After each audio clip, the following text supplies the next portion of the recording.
Right.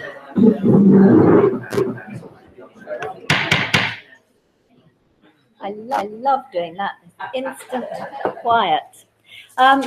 Ladies and gentlemen, a very warm welcome this evening, and how kind it is of the bell to enable the High Weald unit to be able to inform us, because that's what we're here for tonight, is to inform us on how we might like to go and vote on June the 23rd. None of us are for and none of us are against. We're all here to listen and learn. My name is Sylvia Tidy, and I farmed in the High Weald for the last 56 years. And we have a very small farm, 100 acres in Highhurst Wood. So I know what it's like to live and work the land in the Weald. And I think that's probably what all of you are here today, is you love the area, you would like the area to remain. And I think that's one of the things that perhaps we need to try to find out a little bit more about whether staying in or coming out is going to help us keep our landscape, and the medieval landscape in particular that is the High Weald. So I'm hoping that that's what you've all come for, and that when it gets to questions and answers, I should bang my gavel if I get a lot of toing and froing. So without more ado, I am going to read this because it's actually quite technical stuff. On my left-hand side is Chris Horseman, and on my right-hand side is Alan Bullion. And Chris is the editorial director of Informer Agribusiness. Now, I have to say I hadn't heard of them, but some of you may have done. And after graduating from the University of Birmingham, that's UK, Chris worked for a period of time at the European Commission before joining Informer. He's been monitoring European agricultural issues as a journalist and editor since joining Agri-Europe as Brussels correspondent in 1987. He took up a senior editorial position in Agri's UK office in 1991 and became editorial director in 2006. His specialist areas include the Common Agricultural Policy, the CAP, agricultural trade policy, and the World Trade Organization, and rural development policy. Chris is a regular speaker and moderator at agricultural conferences and seminars, and has made numerous appearances on TV, Star in Our Midst, and radio news programs. On my right, we have Alan Bullion. Alan was appointed Informer's Agri's Chief Business Analyst in March 2010. You can see why I'm reading this, don't you? Alan has worked as a publisher, analyst, journalist, and editor for Informer Agri for over 17 years, having previously worked on specialist titles focusing on agriculture and food in Asia, and on organics, ethanol, and biodiesel, particularly in Brazil. Alan was awarded a PhD by the University of Southampton for a thesis on Sri Lanka. So what I think I can say from the introductions that I've given you, they are totally independent and give independent advice to many other authorities, governments being one of them. So I'm now going to hand over to both of them, and I hope we will all come away and know exactly what we're going to do on June the 23rd. But I'm going to sit over there until we get to questions and answers. The floor is yours, gentlemen. Well, thank you very much, Sylvia, for that kind introduction. Thank you very much, ladies and gentlemen. It's great to see you this evening, and it's clearly testament to the quality of the beer in this establishment, to which I can vouch myself, and also to the importance of the decision that we're all going to be called upon to make on June the 23rd. Sylvia has basically told us who we are. and this thing here works, which is always a good thing. Basically, what we are intending to do is cover some of the main issues which are at stake for agriculture and the rural environment in the Brexit discussion. If I can steal a rather good quote from Professor Alan Buckwell, who is an eminent agricultural economist and somebody who's studied Brexit in detail. He said that Brexit is essentially a divorce, and like all divorces, it's ultimately all about money and access. And those are the two things that we'll primarily be looking at today.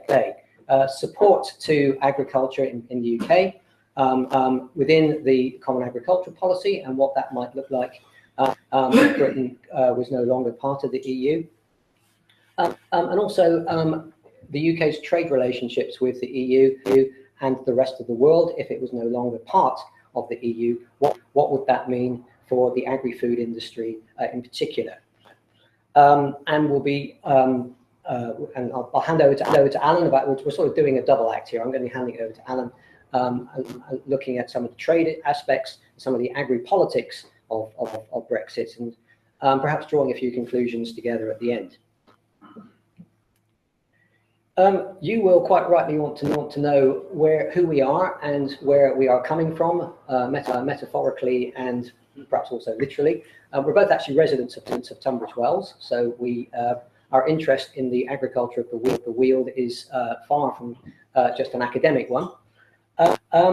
As Sylvia said, I would just like to emphasise the point. We are part of Informa. Informa is a FTSE 100 company providing business information of various types to subscribers right around the world, public and private sector. As such, neither Informa nor Agri Europe is associated or linked in any way to government or to the European Union, or has any formal connections with either the Remain or the Leave campaign. So I'd like to reassure you that any views that we state, you can at least be certain that nobody is paying us to hold those views. So, to misquote Monty Python, what is the CAP and what's it ever done for us here in the Weald?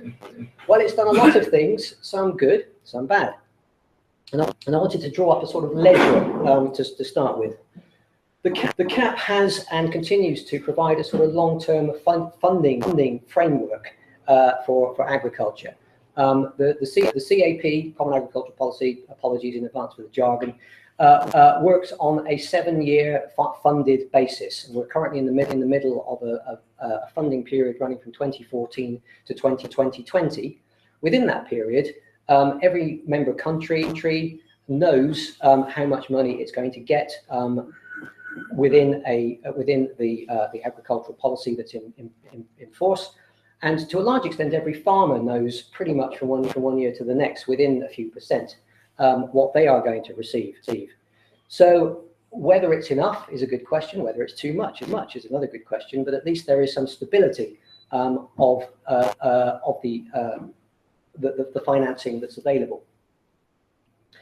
We know, because we are part of the CAP, that farmers, our competitors in France, Germany, Belgium, Holland, etc., are not getting hugely more subsidy than we are, because although policy is implemented in slightly different ways in different countries, it's all part of the same system, and it's funded under the same sort of umbrella of the CAP, and consequently, we know that there isn't going to be a kind of arms race of subsidy that any particular member state can launch to the detriment of the interests of the UK. We have full access to the European single market of over 500 million people, all of whom eat food, I can exclusively reveal. So it's a very useful market for the agri-food industry to have access to. There is a clear framework for the rural development policy, and for agri-environmental policy. May not always be a particularly good or suitable policy, but at least it is clear, it is laid down, and we know what framework we're operating in on a 7-year basis. And of course, we have access to the EU's famous system for recognising local geographical specialities. Terms like Kentish ale, Whitstable oysters, these are two specialities from not that far from here, which are protected under European law as geographical indications. What that means is that if a brewery in Romania wanted to start producing something and call it Kentish ale, it could not do so. It would actually be illegal. The cap has cost us a lot of money. It is an expensive policy, and the UK doesn't do desperately well out of it, certainly not compared to France and Poland and some other member countries. And I'll propose very briefly that in just a moment. It compels us, because we're all part of a single system, to adopt agricultural policies which in some cases wouldn't be the policies that we'd necessarily choose ourselves. There's a lot of the implementation of the cap has to a large extent been devolved locally to a much greater extent than used to be the case. So we are able to adapt, pick and mix to some extent, but nevertheless it remains the case that the cap is not always as we in the UK, as we in the Weald would like it to be. The subsidies that are paid, that certainly the direct payments, which I'll talk about in a moment, have undoubtedly contributed to inflated land prices, which is a problem if you're a young farmer trying to acquire land and get started in the industry. And the cap has created a lot of bureaucracy. I don't subscribe to the view that if we hadn't been part of the EU, then we would be completely devoid of bureaucracy, because the United Kingdom government is also quite keen on regulating agriculture for the benefit of consumers and the environment. But nevertheless, the EU has its own way of doing things, and some of the bureaucracy which farmers and food manufacturers have to deal with is probably a bit excessive. And it's slowed down agricultural adjustment within agriculture, and I've deliberately put that as something straddling the sort of the plus side and the minus side, because the existence of the cap and the subsidization that the cap has offered has meant that that the structure of farming in Britain and in Europe has not changed as quickly as it would otherwise have done. There hasn't been the consolidation, there hasn't been the innovation that would otherwise have been the case. Now, that's a bad thing in the sense that European agriculture is less competitive internationally than it might otherwise be. It's a good thing in the sense that we have been able to retain more of the small farm traditional landscape than would have been the case if we'd had a completely free market in agriculture, and that it was just we've been competing in the same way that, if I dare mention the analogy the steel industry has, where everything just gets concentrated in the place where things can be produced most cost effectively. And sadly, that doesn't seem to be South Wales anymore. So the cap, good and bad, that's my sort of initial market balance, if you like, of how it looks. I mentioned that the cap consists of a lot of money. This is the amount of money which goes to all of the different member countries of the EU. I've used two-letter acronyms for each country. Apologies for that. It's the only way to get it on the slide without the screen being about this wide. But you can see that the UK, as a fairly large member country of the EU, is one of the larger recipients of cap money, at just under 4 billion euros. That's about 3.1 billion pounds, and these are figures for 2014. But other countries, Poland, Italy, Germany, Spain, and France, all get more money than we do. In some cases, particularly in the case of France, significantly more. And there's various historical reasons why that's the case. The cap, and again, here's another jargon warning. The cap is often described as being divided into two pillars, Pillar 1 and Pillar 2. Now, just to explain, Pillar 1 is that part of the cap which deals with income and market support. So the direct aid payments which go to farmers what used to be called the single farm payment. That all comes out of Pillar 1. Pillar 2 is more the rural development, agri-environmental accompanying measures part of the policy. And you can see that the UK gets its share of both Pillar 1 and Pillar 2. It gets a smaller share of the total of Pillar 2 than it does of Pillar 1. And this has been a sore point with British ministers of agriculture and over many years, and there doesn't seem to be much that we've been able to do about it. The UK contributes, I think, something like 10 or 12% of agricultural gross domestic product within the EU. So its share of CAP funding is less than its share of what it produces, which is a statistical fact, and you can make of it what you will. The EU, as I mentioned, the UK received a total of 3.88 billion euros of funding from both Pillar 1 and Pillar 2 in 2014. In that year, it contributed a significantly more than that to the CAP. Now, member countries don't contribute directly to a particular policy; they just pay into the EU budget, and then the EU budget is divided up and paid out based on where it's needed, essentially. But if you subdivide the UK contribution and make that proportionate to the amount of money of the total EU budget which is spent on the CAP, then you would come up with this kind of figure. So the UK is a net contributor to the CAP to the tune of about £1.5 billion euros, or £1.25 roughly billion pounds. What that means is that if the UK was no longer part of the EU, it could fund agriculture at the same level as it currently does, and spend £1.25 billion less doing it, because it would no longer have to make that contribution to agriculture in other poorer parts of the EU. Again, that has positive and negative connotations. So the big question is, if we came out of the EU, would the British government continue to support British agriculture? And if it did, would it continue to do so at the same rate and at the same level than is currently the case under the CAP? I've put up here three quotes. Two of them are from the UK government.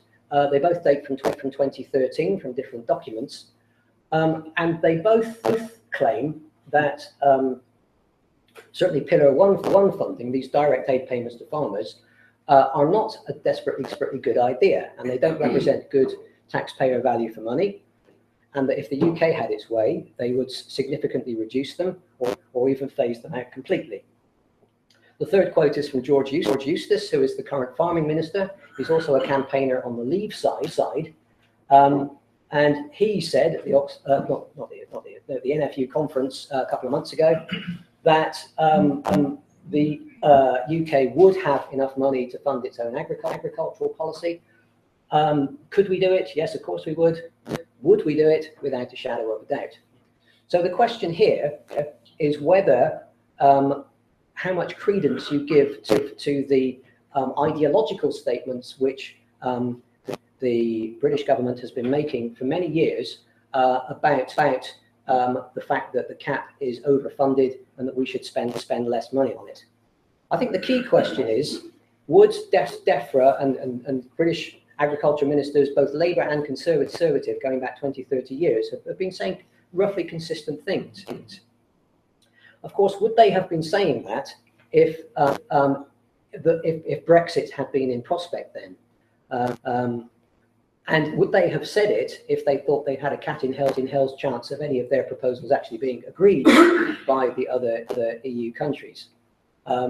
I think it's undoubtedly the case that the UK government has taken a rather maximalist view on the CAP over the years, knowing that they're not going to get their way, but they at least want to sort of counterbalance the claims of other countries who want to preserve as much of the old CAP as possible. So I think you need to filter these kinds of statements through that prism. But it is undoubtedly true that UK governments, both left and right, over probably the last 2 or 3 decades, have consistently argued for a more liberal agricultural policy with reduced funding. And whether they meant that so what we don't know is the extent to which that claim was influenced by the fact that the UK contributes more to the CAP than it actually gets back. That's an open question. Direct payments, what used to be called the single farm payment, direct payment scheme, is incredibly important for British agriculture, and especially now at a time when, as you're probably aware, a lot of farms are facing really serious problems due to persistently low market prices for cereals and milk and pig meat in particular. This is an assessment on average over the last 3 years of the amount of farm business income. These figures are for England, which was contributed by the direct payment from the EU.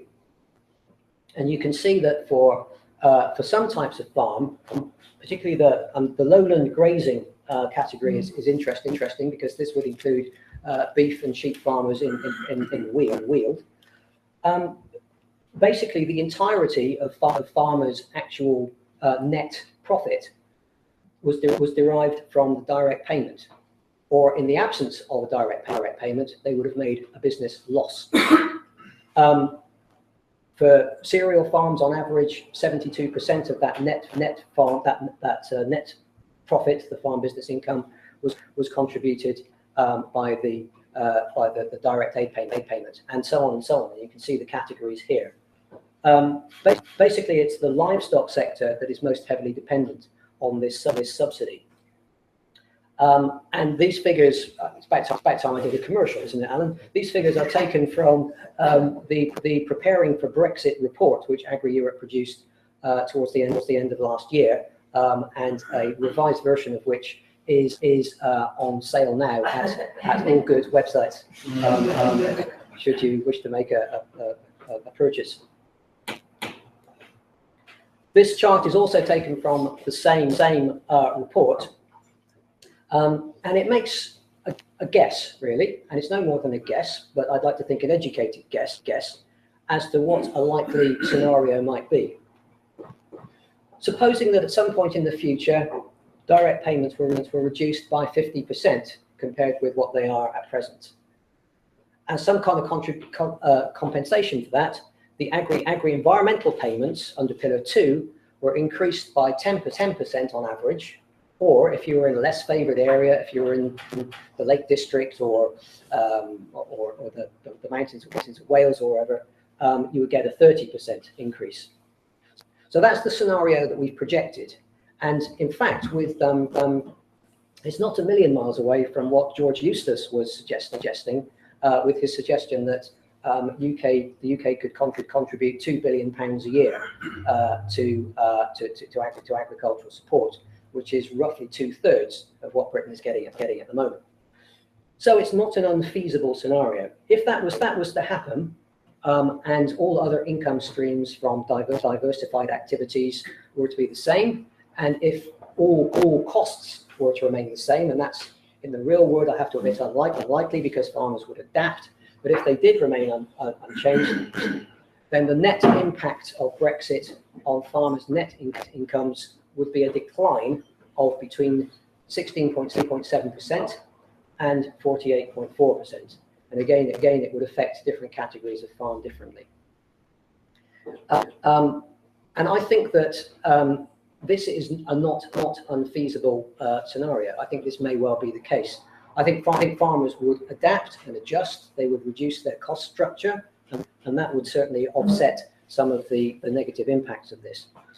But nevertheless, I think this is not a million miles away from what we might realistically expect, given what we know about the UK government's attitude to agricultural subsidisation.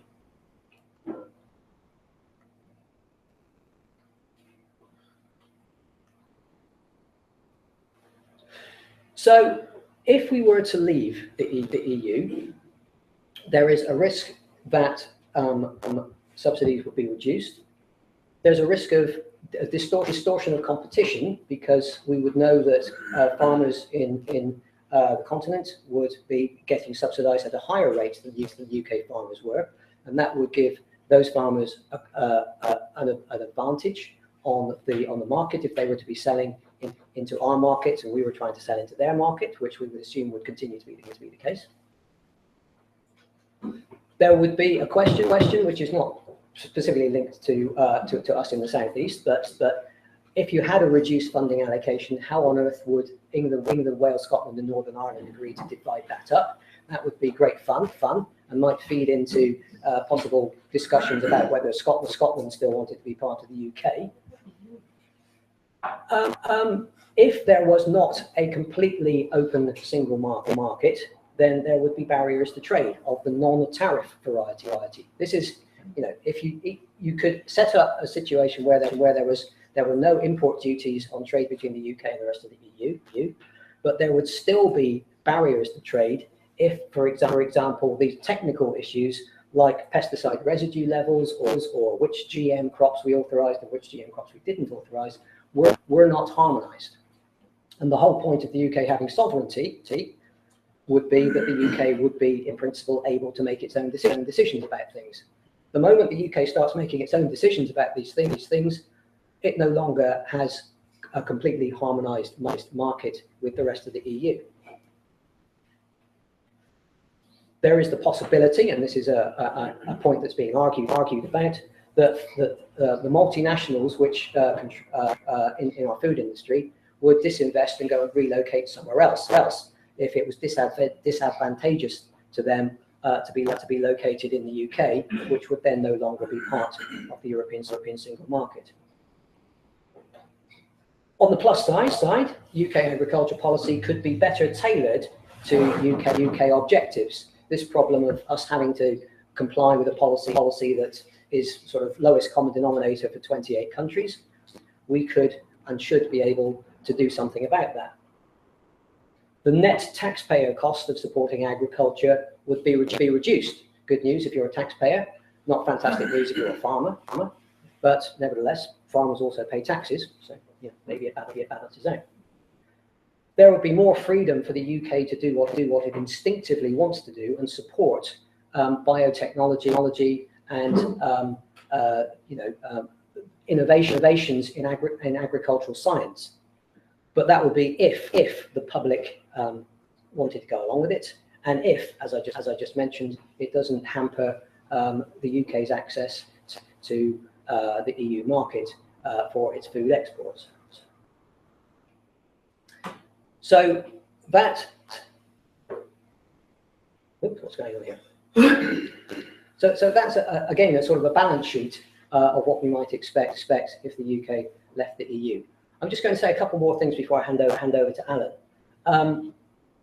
This is the share of UK agri-food imports and agri-food exports which come from the EU and from elsewhere.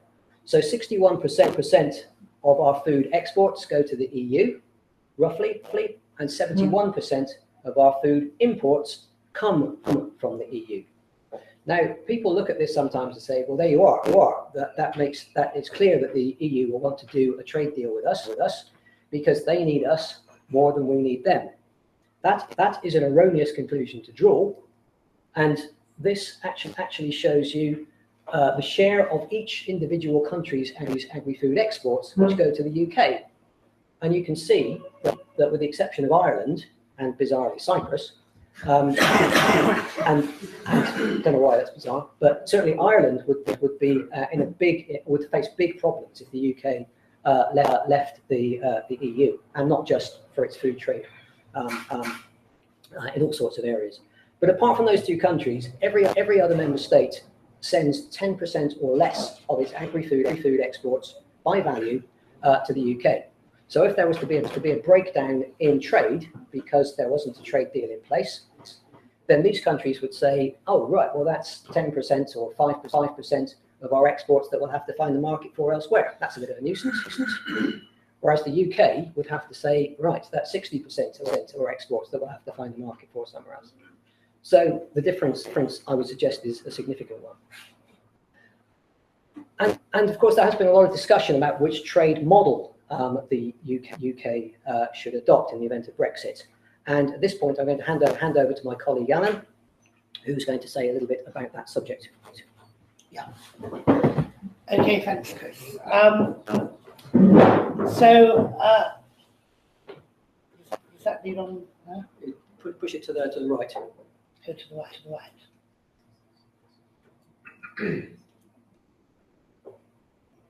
Try the left then. I think we're going back in time now.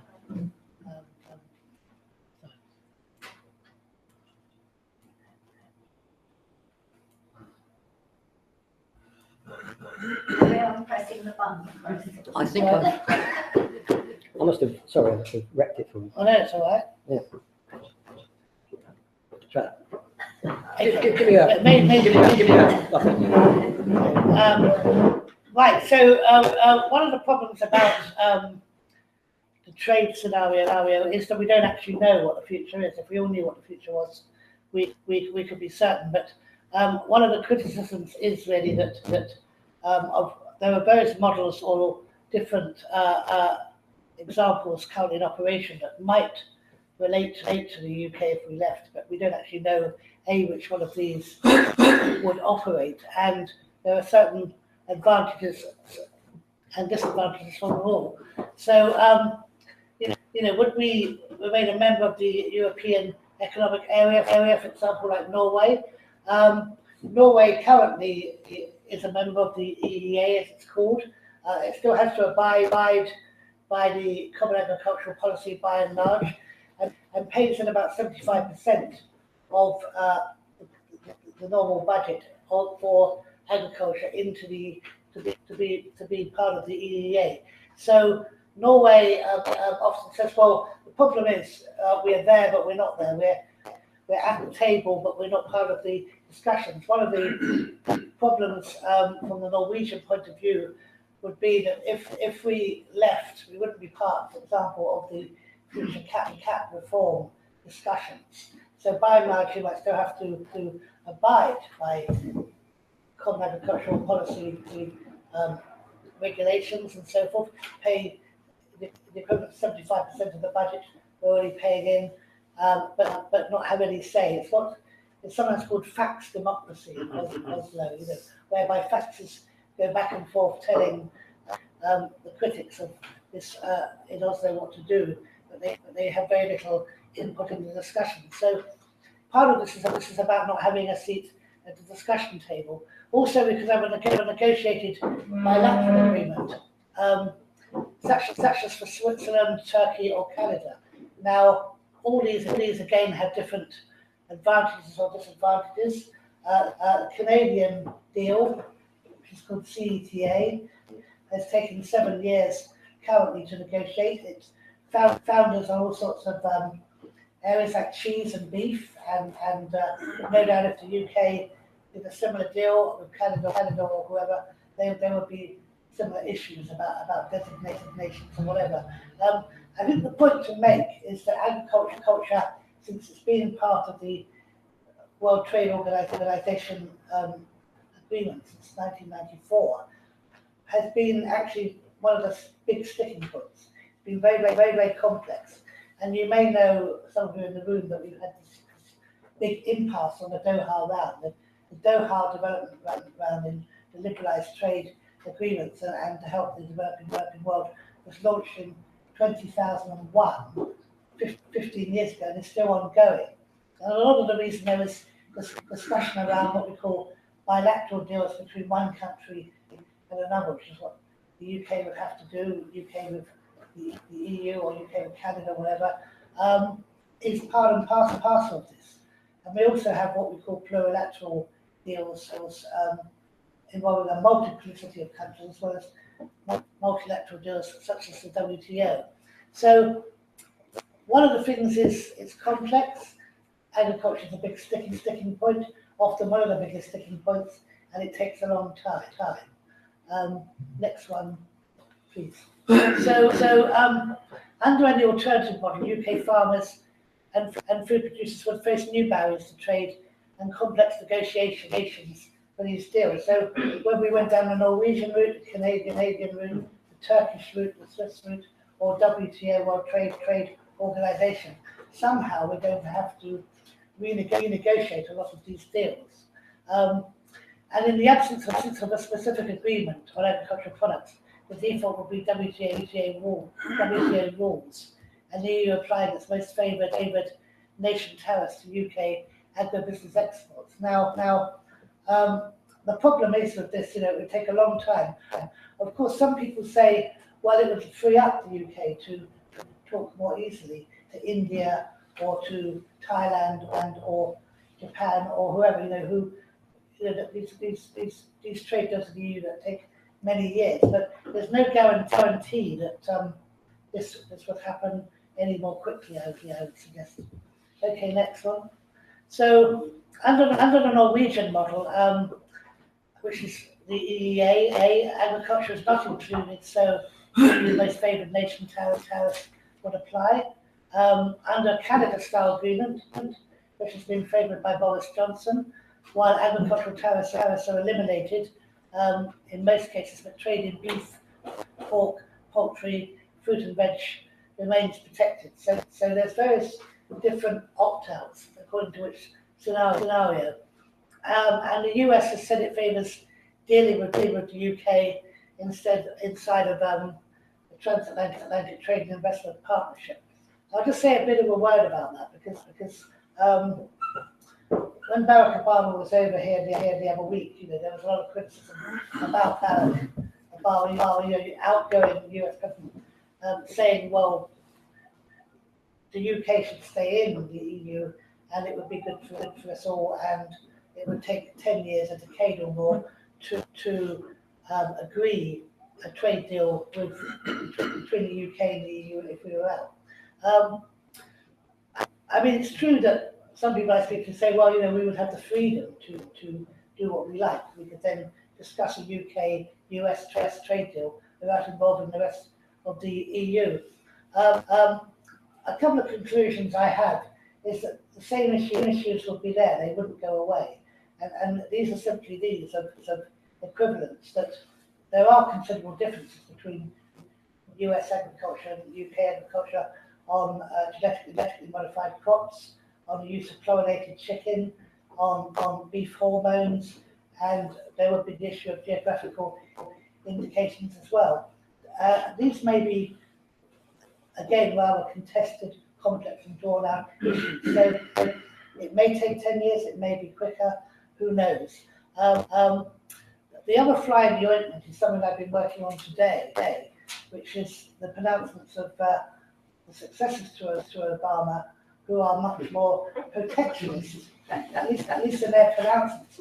And you've got, on the Republican side, you've got Donald Trump, who is against trade with lots of countries, it seems, with China, with Mexico, and others. And Hillary Clinton, interestingly, isn't a lot different in her public pronouncements, because she's been trying to tack to the left and get the Bernie Sanders supporters on the side. And I would suggest that whether it's the Transatlantic Trade and Investment Partnership with the EU or bilateral deals with the UK or whatever, it's going to be a tough fight. At the moment where I'm standing, it can be a tough fight to agree trade deals going forward of that type, which are complex and involving agricultural differences. In the next 5 years of the US presidency, things are becoming more protectionist, and the barriers are interestingly going up rather than coming down. And also on this side of the Atlantic, we've got similar opposition to these deals as well, as some of you will know in the room, on TTIP and others. So next one. So another scenario which I've been looking at is the free trade area encompassing the UK, the Balkans, and Ukraine, which came from Michael Gove, which is an interesting one because Ukraine, which is somewhere I've worked on quite a lot, has what we call a deep and comprehensive free trade agreement with the EU, but it's still quite a small agreement between the EU and Ukraine on agricultural trade. And if we were to get, I suggest that the UK will be going backwards rather than forwards. That's under this sort of scenario, that when you look at these sort of deals, they will be very, very difficult. And one of the other flies in the ointment is the Netherlands recently had a popular referendum and voted to reject the EU-Ukraine deal. And I've suggested that something similar could happen in another European country to such a UK EU or US trade deal. So it's not really, in some ways it appeals to the free trade element, but it's not really a very satisfactory model once you go into the details. Okay, next. So I think my conclusions, probably our conclusions anyway, were minor, that a post-Brexit government would have to manage domestic expectations that farm support payments would remain at existing levels. I mean, Owen Johnson and other ministers, past farm ministers, have said categorically that he would like to see the existing level of farm payments being maintained. But one of the problems is people also say, well, that would have to compete against education, against health, against a lot of other claims on that same pot of money, out with the debate over where that £3 billion or whatever pounds will actually go, whether it will go to upland farmers or different types of farmers across the country. It's also assumed that current farm trade relations could either be replicated or improved. Now, they may or may not be, but one of the issues is that the UK would still have to meet EU standards on labelling, on food standards, on lots of other issues to export, and that won't go away. You know, the idea, as Chris has said, that red tape and bureaucracy, much that people would wish it would go away, it wouldn't. And quite a lot of food safety regulations are there for everyone's good, you know, so that people know what they're reading on the label and know what they're eating. So neither of these outcomes about the same level of funding or farm trade relations being maintained should be taken as given, because you've also got the context of wider domestic EU and international obstacles. And given that currently protectionism seems to be the mantra in trade negotiations, that's going to be a problem. And also looking at the current figures from the National Farmers Union and Anderson's two reports I was looking at yesterday about the depression in the UK farming industry, and people having problems about borrowing money, about cash flow issues, about the problem of Weald prices. You know, the prices of most agricultural commodities, whether it's wheat or sugar or milk, are generally depressed because we've got oversupply, and this isn't going to go away in the short term. So the element of uncertainty, I would suggest, is one that will be uppermost on farmers and the rural communities' minds going forward.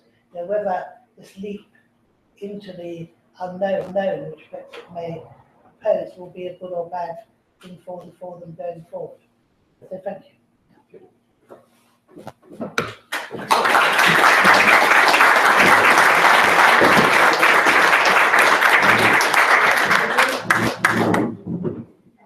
Thank you both very much indeed. Not sure whether I'm any clearer as to how I would want to do both, but you certainly have given a much clearer picture to me, who's been farming for 56 years, of exactly what the cap is doing for us and what we're paying in and what we're getting out.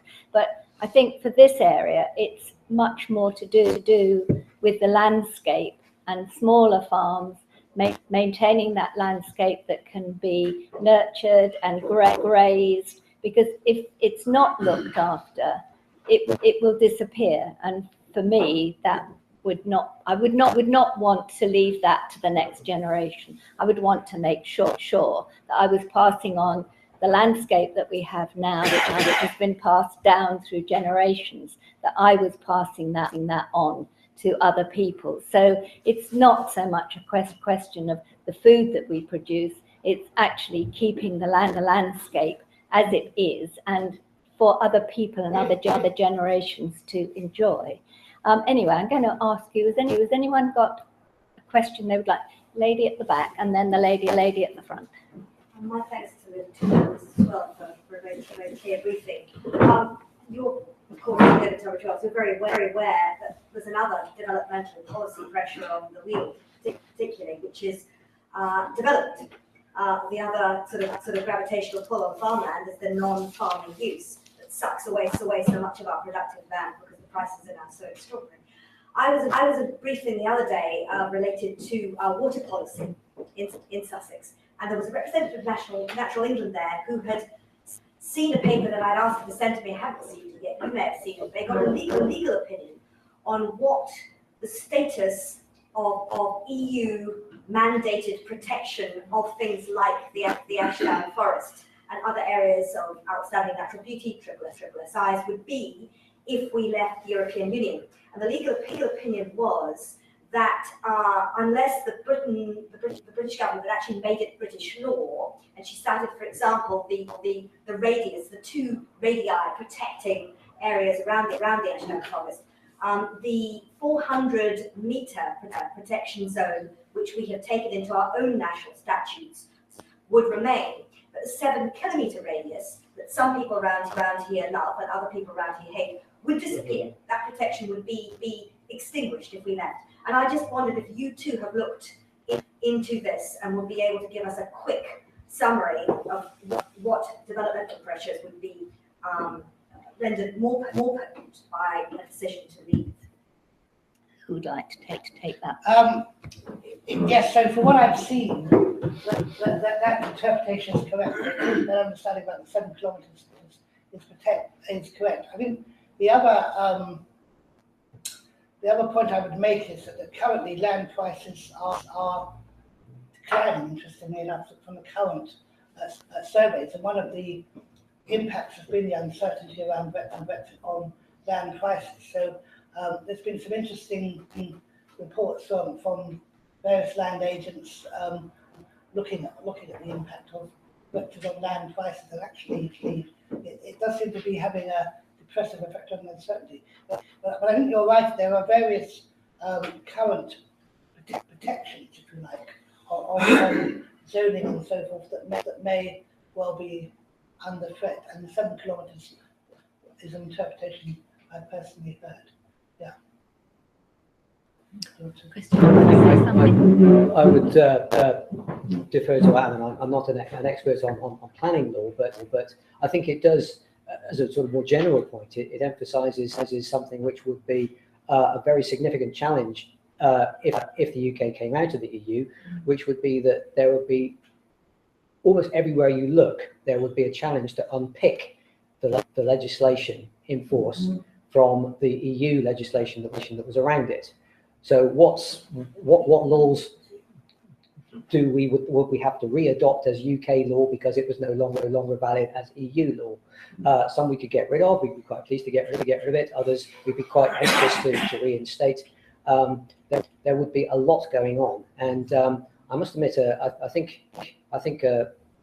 if I was a lawyer, I might even vote in favour of Brexit because there's a lot of work coming the way of people whose job it would be to unpick all of this. Thank you. Sorry, they sometimes call it gold plating, don't they? But I mean, there's a lot of good reason for gold plating quite often, in terms of legislation. And in fact, I did see a comment about the lawyers, but they reckon they would be out of work after about 5 years or so. But that would be a good 5 years of work for. Lady in the front here had a question. Yeah, I'd also like to thank you for giving such a sort of clear and balanced explanation. But I just wanted to ask a very general point, and that is looking at the figures. The CAP appears to account for something like 40% 40%, yeah. of the EU budget. The EU budget is huge, so that's an enormous amount. And that over time, and you know, as these funds are sort of allocated, I don't know who makes the decisions or how they're made, but it must inevitably distort the markets, you know, distort prices, production, land values, both within the EU countries and relative to the rest of the world. So, you know, looking at the larger picture, I'm not sure that having CAP place in the long term is such a good idea. Yeah, I'll just make one comment about that. So it's about 40%. It's about 40% at the moment. There's a midterm review of looking at reform currently going on, which again the UK would be part of. And that figure, that total figure, is declining relatively. I think one of the other points, and Chris will elaborate on this, that there's been an increasing shift from what we call Pillar 1 payments based on productivity to Pillar 2 payments for environmental gains and all the rest of it. And the idea has been to get away from rewarding production. But I think Chris will probably tell you a lot of the bad things about the CAP, as well as some of the good things. I mean, obviously it does distort any subsidy support system, inevitably distorts. But also, you know, why is CAP there? It's a food security system. You know, if we look back to perhaps we didn't speak about this, you know, if we look back to the beginning of the EU, you know, agriculture was very, very important because of the Second World War and the food security situation as it was in this country. It has been considered to be, even though it's you know a minority employer in this country, about 500,000 or so farmers directly and about 1% or so GDP. It's still symbolically important, you know, and all the other jobs and rural economy and food processing and restaurants and so on, it supports along the value chain. So that's the counter argument for those payments, I guess. Anyway. I thought it kinder to spare you a history lesson on the evolution of European subsidies, but it is, Alan is right. The CAP evolved. It had its genesis in the 1950s when everybody was very anxious to stimulate agricultural production because everyone could remember what happened during the Second World War and so on and so on. And the policy came together during the 60s and into the early 70s as basically a support and incentive scheme for farmers to produce. And if they couldn't find the market, then there was this safety net that they could sell into if the price happened to take a bit of a dip. The tragedy of the CAP was that once the European farmers had met the target of self-sufficiency, generally speaking, and gone on to exceed it, there wasn't a significant scaling down of the level of subsidization at that point. And that was why you got into come the mid-1980s, you had these horrendous butter mountains and wine lakes and everything, which became a massive political embarrassment, and then in turn led to the, I am giving you the history lesson, sorry, which gave the reforms of the 1990s, which have basically led us to where we are at present with a sort of income support focused policy rather than a market support focused policy, which is why you don't get the huge kind of mountains of surplus stocks anymore, but you are still paying significant amount of money for farm subsidies. There are many economists who would absolutely agree with you that the sheer volume of money that's been pumped into agriculture over the decades has not helped us.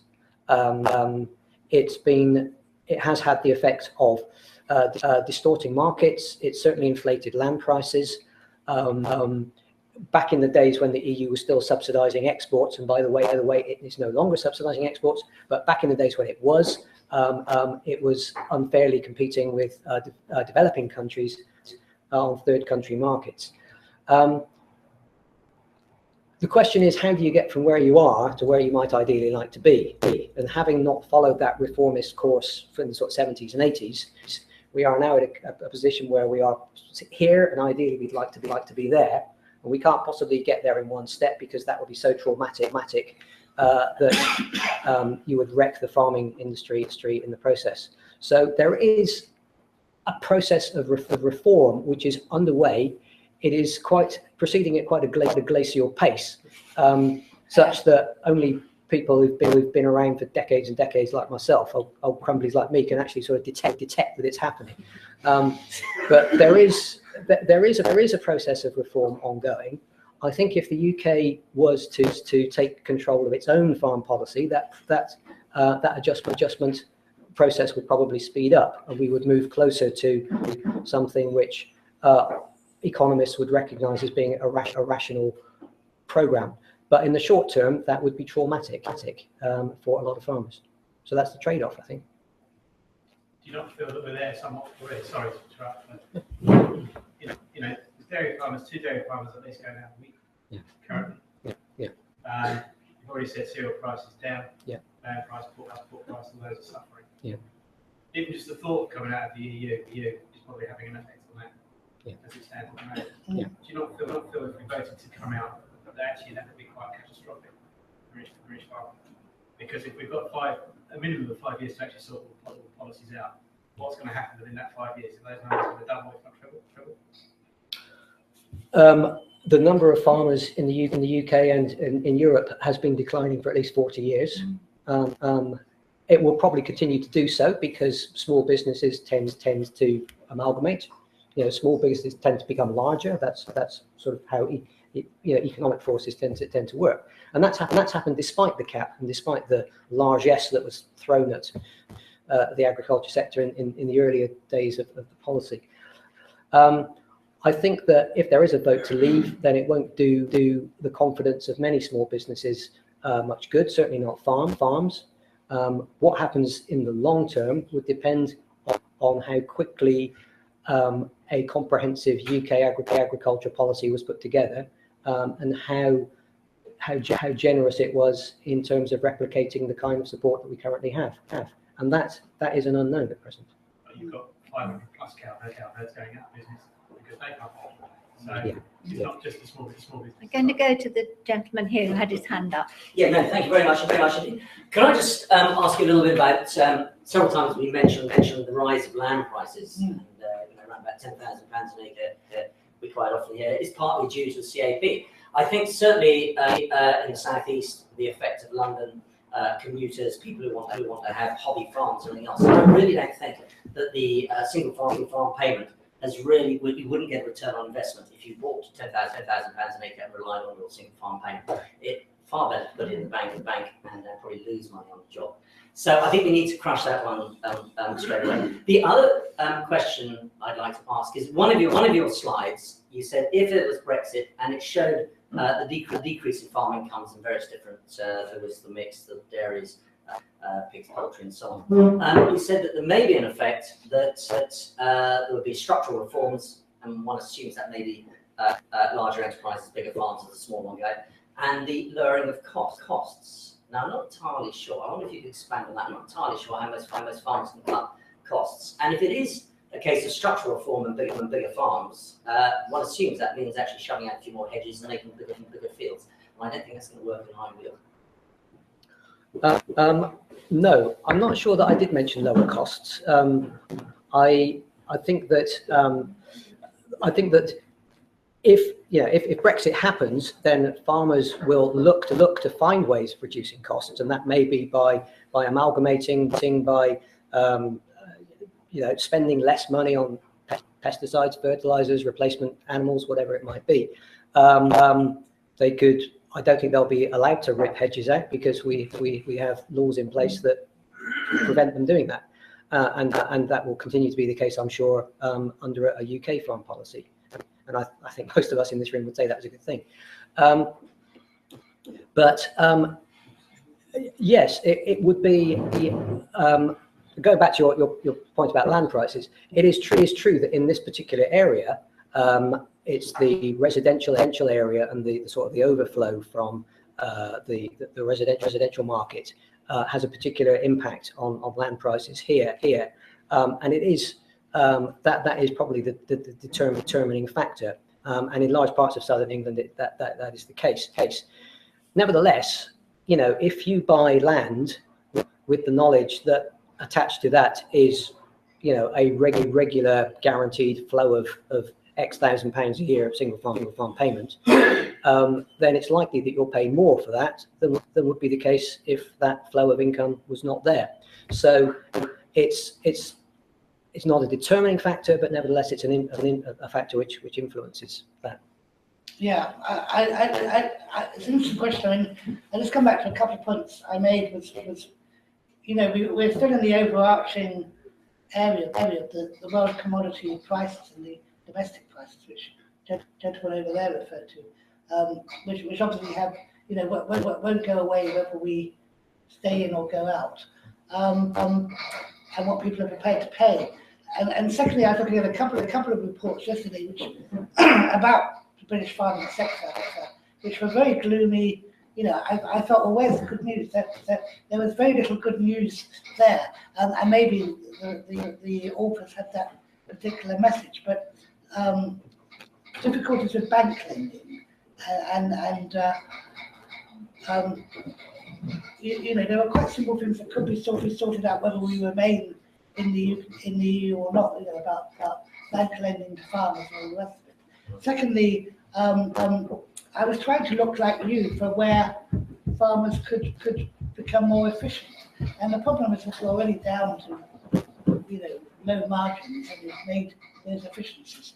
Where do you go next? And I had to laugh because in this report they had the old thing about diversification. So, you know, do you get a part-time job and work part-time on the land, which is what people actually did in the 19th century in this country. They work part-time on the land and part-time in something else, and I had to laugh because I was listening to the book at bedtime on Radio 4, which is an agricultural book at the moment, and this farmer was saying, bloody diversification, that's all they've been telling me what to do. I've been diversifying forever, you know. So that made me laugh. But also, you know, it suggested well, there's online tools for efficiency, all this sort of stuff. I just felt it wasn't terribly satisfactory as a alternative solution. But nevertheless, you know, it is tough times, and I think people will have to adapt. I think the worry that the gentleman referred to over there is, you know, if we did leave, how far up the priority list would agriculture be? And I suspect it wouldn't be very high, because it's not very high at the moment. Indeed, when David Cameron announced his 5 tests, if you like, for EU reform, I noticed immediately that farming and rural policy and agriculture weren't even mentioned. And then you've got the issue that people come to me about, which hasn't been referred to on there, about farm labour from Eastern Europe and so on, working in horticulture, fruit and veg. I mean, there's a whole lot of issues that I suspect haven't been properly aired in this sector. Out with your particular point about land prices. So can I come back to just one? Thank you very much. Diversification, excellent one. We're part of a cereal cooperative, cereal storage. I look around the room, and there's, when we have a meeting, and there's 6 of us. We're all the farmers' sons and sons of those who actually form the cooperative, and every single person in that room has diversified. Yeah. We all have. You know, whether it's share farming, you know, I grow the shoots, the other people doing shoots and all sorts of things. So I don't think anyone can say we should go and diversify, because we already have. Yeah. And the other thing about it is the whole time we're looking at our margins. It is very difficult. If we can cut costs, we will. We buy through cooperatives, so our fertilizers, our crop protectants. I hate the P word, the pesticide word. We don't use pesticides, we use crop protectants. And I'll tell you what, if there's a way of making a bigger margin, I think we would have found it already. So I would just say that. Yeah. Can I just ask, sorry, because I think for this part of the world in particular, if we can't rip hedges out, and none of us wants to rip hedges out because we've been busy putting hedges back in where we ripped them out, it's the agri-environment schemes to me, and for this part of the world, that I think are very important. A lot of farmers have gone into countryside stewardship, then on to higher level agreements, and that is what is going to keep this part of the world basically looking as it looks. Because if we can't get money with grazing animals because it doesn't pay, it's got to be those environmental agri incentives that will keep this. So I think for me, that's the scariest bit, is not knowing whether anybody higher up in government, no matter who or what, is interested in the landscape and how it performs and what you need to do with it if you're not grazing it. Yes, I mean, I share your concern. I think that the agri-environment schemes, the Pillar 2 bit of the equation, certainly in European debates over the past 10, 20 years, has been the soft target. If there's been a debate about, we've got to cut the budget, shall we cut people's direct aid payments, or shall we sort of have a bit of slice of the agri-environmental schemes? It's been the Pillar 2 budget which suffers. What would a UK government do if it had sole control over shaping our agri-environmental programme? And that is an unknowable question. A lot would depend on the overall level of financing to agriculture. It could be that, certainly in the past, DEFRA has tended to talk about spending much less money on Pillar 1, direct aid payments, and putting proportionally more money into Pillar 2, and doing the sorts of things that the general public want farmers to do, like look after the countryside and support wildlife and habitat and so on. So it's possible that we might see that reversal of the balance. At the moment it's sort of 75%, 25% between Pillar 1 and Pillar 2. Maybe that will be balanced out. But in the likelihood, and I think it is a likelihood, that the overall agricultural budget will be somewhat reduced, then how much money will there be left to go around? If the government puts more money into supporting upland agriculture and supports the Peak District and the Lake District, and the Bodmin Moor and places like that, then does that mean that relatively affluent areas like the Weald miss out? These are questions which I think are exercising me when I contemplate a future outside the EU. Can I ask a follow-up question on that? Yeah. Which, on behalf of a friend of mine who isn't here tonight, which is his view is that support, if we took the Brexit option, that organic agriculture would be disastrous for organic farmers. Now, have you seen objectively? Is that how you feel it would pan out? Do you think organic farmers, particularly, who've really put themselves on the line, although for a while they had the funding to do so, would be particularly vulnerable to be left more than average? I think that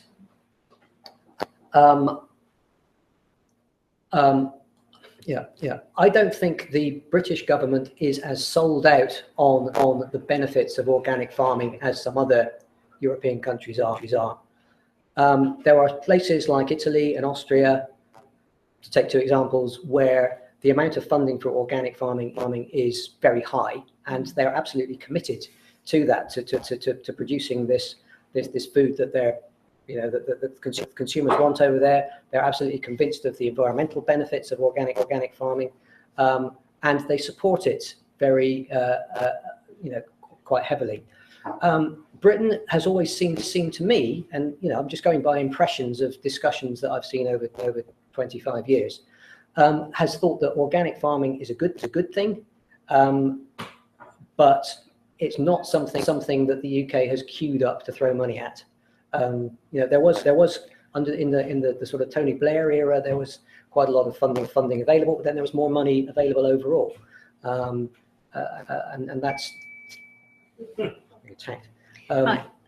Have you, sorry, finished? Yes. Yeah. Gentleman I'll there. just say You something want to say about. that? Right. I'll just say a little bit about the organic thing from a UK perspective. I mean, Owen Paterson, when he was farming minister, was much more pro genetic modification, and as Chris alluded to in one of his slides, there was a strand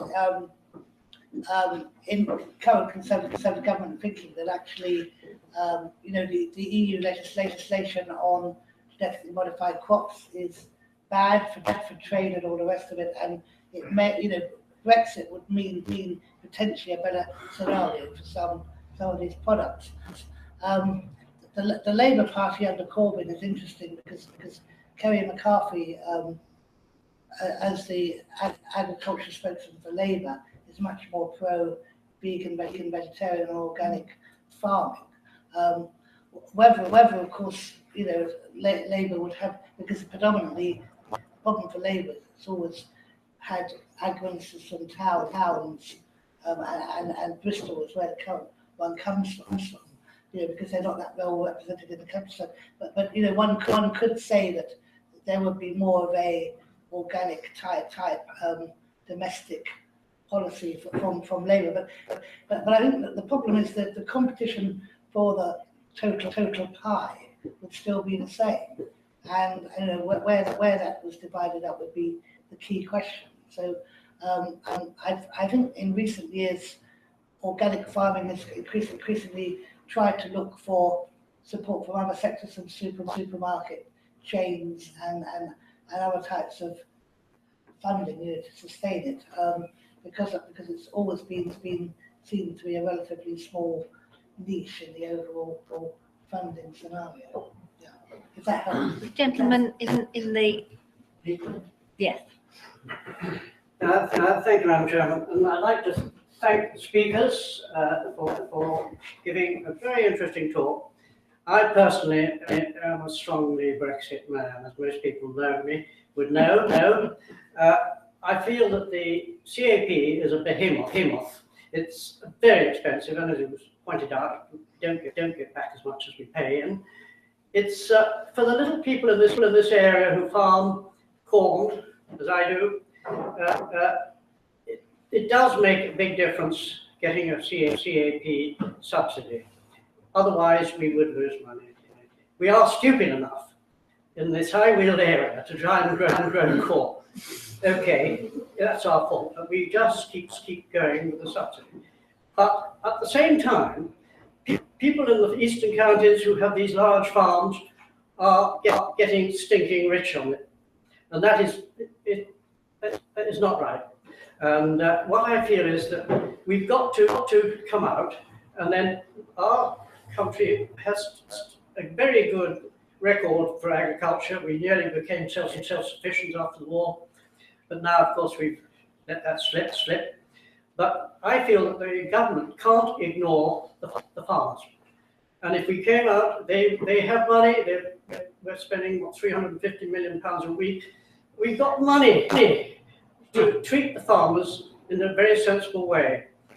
And I think, although the ones in the high areas up in Wales and in Cornwall, they desperately need help, they could even out the payments in a much more fair system, so that the big farmers don't get stinking rich, and the small farmers will exist. It may well be that we have to get out of growing corn in this area. It's just one of those things. I think supply and demand, and I feel we don't want to rely on subsidies per se. I think if we could get back to world commodity market prices, it makes a very artificial marketing system if we have subsidies.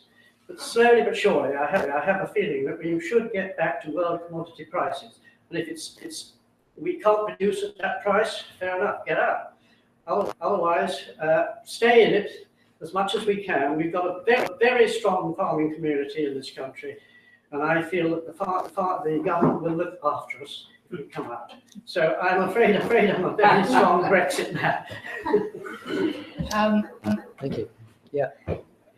I'll just say something about the subsidy situation, Take that because last question, that'd be the last. to my knowledge, and Chris, You can come back. to my knowledge, and Chris may correct me, there's only one major agricultural producer in the world that subsists on subsidy, and that's New Zealand. A country of 3 million people. 4 million. 4 million. 4 million. Okay. 3 million plus sheep. Okay. 4 million people. But nevertheless, New Zealand is the only major example that I know of a country that went, and succeeded in getting rid of its subsidies. If you look at the US, if you look at most countries around the world, I mean, in Russia, where I go, and Ukraine, they're always saying, we would love the EU payments. We would love something like the Hungarians get in the common agricultural policy and so on. So that's the flip side. Wherever you go in the world, if you look, and given that agricultural prices are depressed at the moment because supply exceeds demand, it may well take a long time to rectify the UK economy to where you think it should be in an imperfect world of economic balance under your scenario. That's not to say it might not work, but it might do a lot of damage in the meantime to many farmers, I would suggest. Okay. Yeah, just on your point about farmers in East Anglia getting filthy rich on farm subsidies, I share your annoyance about that. Under the current cap regime, it's actually the English authorities were given the option under the cap to put a ceiling on the amount of subsidy that any one individual could receive at 150,000 euros per holding, and the government chose, under its own sovereign authority, not to impose that cap. So that's sorry. Which government? DEFRA. Right, but it was under which political? It was the coalition government in 2012-2013. Right, the gentleman at the back, and then I'm going to take that as the last question and wind up. I do feel privileged. I really are just an expert opinion here. I'm a Remainer, and the gentleman there spoke very eloquently about exiting Brexit. My background to this is until recently a quasi-diplomatic role in The Hague and Brussels, which gave me access to all sorts of opinions. And so I come at it from that point of view. We've talked about the local issues, and we've talked, and the debate is a bilateral debate, Britain in or out of that club. It's a two-way deal. There are a lot of countries and a lot of provinces within countries who are looking at what we are doing, and they look at us as a Trojan horse, because there's a lot of people that want to renegotiation. There's an increasing number of people in countries who want out of the EU. And I think we have to ignore this bilateral stance for a minute and say, if we did this, just imagine you're in a club and you're a respected and strong member of that club, and you walk out in a fit of high dudgeon. The weaker members go, this club's no good anymore, I'm off too. And suddenly we're not talking about a 2 or 5 year renegotiation. We're talking about a referenda going on all over the place. People wanting renegotiations, while we are trying to renegotiate our way back into this club under our exited terms. I mean, it just doesn't bear thinking about. We have it's unsatisfactory at the moment, but I'm absolutely certain that it will get a whole world more unsatisfactory if we leave. And the chances of us ever getting back to equilibrium where we are now, let alone an enhanced position, diminishingly small, certainly in my working lifetime, if not my living lifetime. So that's my counter-argument to the gentleman there who spoke so eloquently about Brexit. So we have the left and the right. Well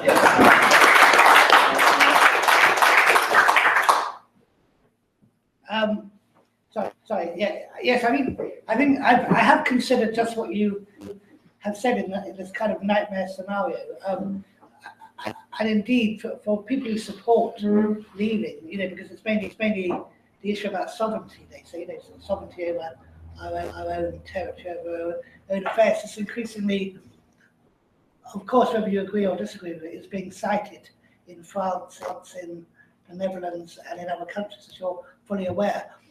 And furthermore, it's being cited as an opposition to all sorts of trade deals. The Netherlands, for example, recently, as I said, had a vote against the Ukraine EU deal. It wasn't a binding vote, but it came out against closer ties.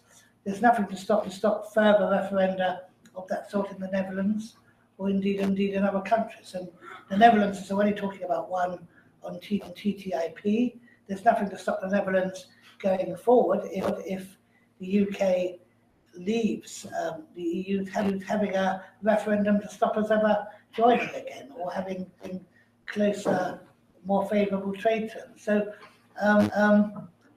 you know, personally, I'm a big believer in democracy, but of course, I think I've used the phrase that it can come back to bite you on the leg. You know, we could have this hyper democracy, if you like, where we're like Switzerland, where people are constantly voting on all sorts of arcane issues, and people may not vote on the issue that's in front of them. They may vote because they don't like the weather or the government or whatever.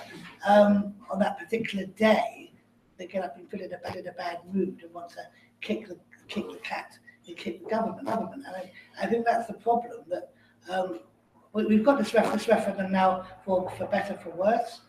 We've got our body of evidence. People will make up their minds. The government of the day will presumably respect the sovereign wish of the British people, and we will live with consequences, whatever they are. I think we've presented scenarios under which that may or may not map out, but a lot of it is incredibly unknown, because in the event of an exit, we simply don't know which of the various putative models the UK government will adopt going forward, and how that will pan out in future negotiations, as you say, with other EU countries and the wider world.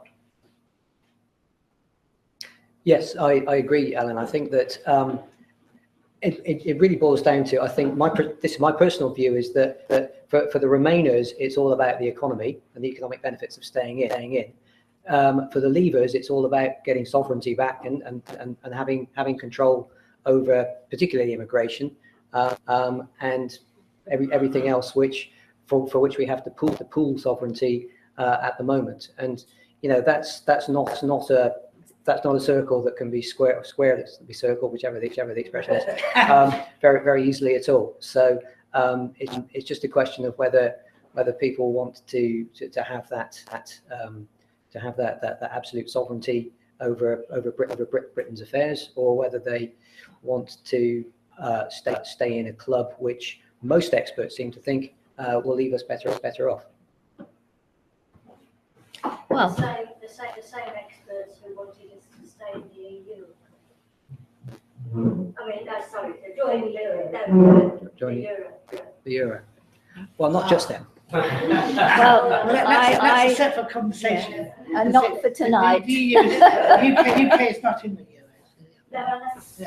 No. I just some people want to thank you all for being such a kind audience. It was always a little bit of the unknown, and it was great that actually the Brexit and the Remain came right at the end of the day. So we were actually learning something and trying to make up our own minds about how we wanted to go forward. I have to say, not sure. But I do know that for me, the important thing is that I can understand that the landscape becomes an important part of any government, no matter which colour it is or which perspective, that it is that part of it that it understands and realises that unless you keep your landscape and your areas of outstanding natural beauty, will be lost forever. So for me, that's the really important bit. But I do want to thank you. I want to thank our speakers in particular, because huge insight, and it's been very interesting. I also want to thank the High Weald unit, because it was their idea in the beginning, and we have a committee, and the committee got a bit hot under the collar. Oh, you mustn't do that. So I said, well, that's fine. I'm a farmer. I'm happy. We'll go ahead. And the Bell, bless their cotton socks, took the heat off us altogether, because they said, we'll put the evening on, and that will be great. So a big thank you to them, and a big thank you to all of you who've made my job so easy this evening, and also our speakers' job so easy.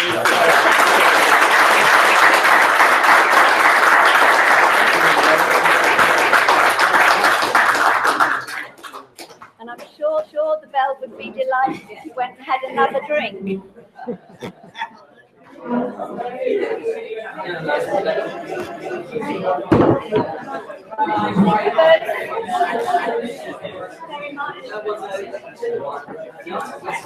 It's fine.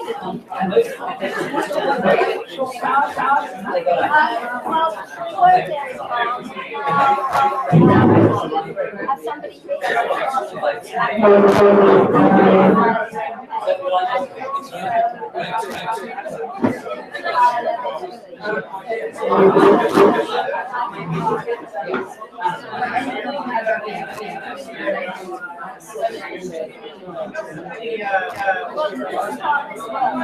Well, Sylvia, that was great. I think that your point, I think, is very valid. But what we don't want is a wonderful, large sort of park zone for people to go and play. It's a vibrant rural economy as well. Yeah. But no, well done for putting it on. I've been to quite a lot of Brexit debates. I went up to the if you want to know, I think it was very good.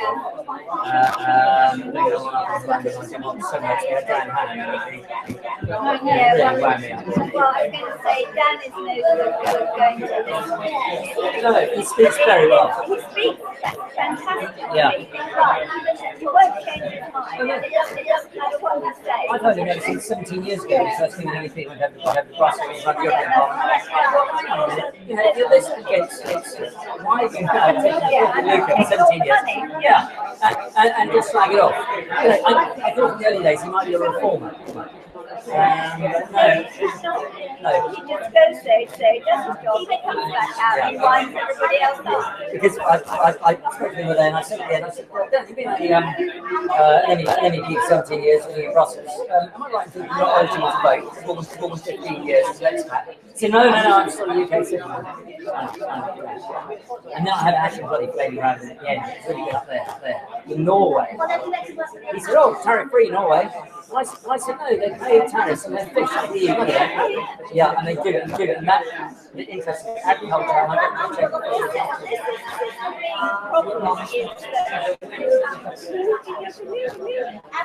don't I think the truth, which is this one that they're peddling in Norway, they're tariff-free, which is complete trouble. Yeah. No, and you wouldn't take it again. So I've been trying to find some evidence for it. I'll get these guys, because I read Agri-Europe, and it's very early days, but I'm an agricultural economist, so I went to Reading and did agricultural economics in the 70s. You know, so,